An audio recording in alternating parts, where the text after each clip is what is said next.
Lucas 24, versículo 1. E no primeiro dia da semana, muito cedo, foram ao sepulcro, levando as especiarias que tinham preparado, e algumas outras mulheres com elas. 2. E acharam a pedra revolvida do sepulcro. 3. E, entrando, não acharam o corpo do Senhor Jesus. 4. E aconteceu que, estando elas perplexas a este respeito, eis que se puseram ao pé delas 2 homens, vestidos de vestes resplandecentes. 5. E, estando elas muito atemorizadas, e abaixando o rosto para o chão, disseram-lhes: Por que procurais entre os mortos aquele que vive? 6. Não está aqui, mas ressuscitou, lembrando-vos de como vos falou, estando ainda na Galiléia. 7. Dizendo: Convém que o Filho do Homem seja entregue nas mãos de homens pecadores, e seja crucificado, e no terceiro dia ressuscite. 8. E lembraram-se das suas palavras. 9. E, voltando do sepulcro, anunciaram todas estas coisas aos 11, e a todos os outros. 10. E eram Maria Madalena, e Joana, e Maria, mãe de Tiago, e as outras com elas, que diziam isto aos apóstolos. 11. E as palavras delas lhes pareciam como delírio,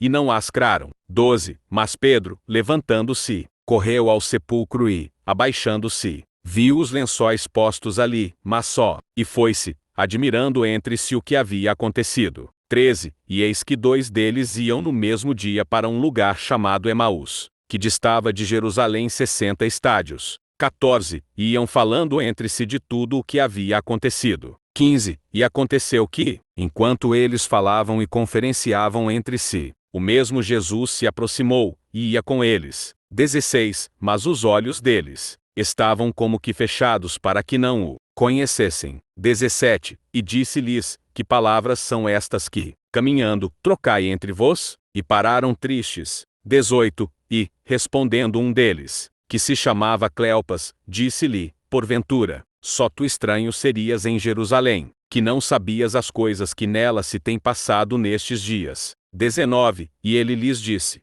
Quais? E disseram-lhe: As coisas concernentes a Jesus Nazareno, que foi homem profeta, poderoso em obras e palavras, diante de Deus e de todo o povo. 20. E como o entregaram os principais sacerdotes e os nossos príncipes à condenação de morte, e o crucificaram. 21. E nós esperávamos que fosse ele o que havia de libertar Israel. Mas, agora, sobre tudo isto, é já o terceiro dia desde que estas coisas aconteceram. 22. É verdade que também algumas mulheres, das nossas, nos espantaram, as quais de madrugada foram ao sepulcro. 23. E, não achando o seu corpo, voltaram, dizendo que até tinham visto visão de anjos, que dizem que ele vive. 24. E alguns de nós foram ao sepulcro, e acharam assim como as mulheres haviam dito, mas a ele não o viram. 25. E ele lhes disse: Honestos, e tardos de coração para crer tudo o que os profetas disseram,